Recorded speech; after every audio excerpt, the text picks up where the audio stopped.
We're heading into the late season now, and I want to keep bow hunting. It's really challenging when all the leaves are down, the deer are spooked up and wired. Any kind of movement that you make in the tree, it just seems like any sound that you make gets amplified during this late season hunting. They can see you a lot easier, a lot more eyes in the food plots looking into the trees. It's just a really difficult time to hunt with a bow.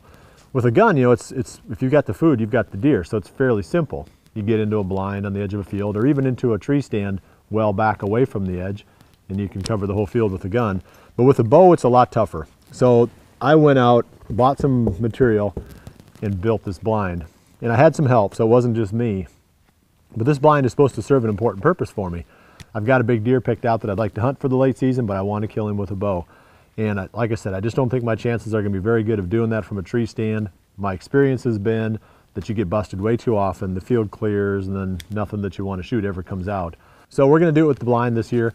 I've got to get this thing all the way brushed in and put in position. So I'm guessing that after I put it in place, it's probably going to be a week before the deer really accept it very well.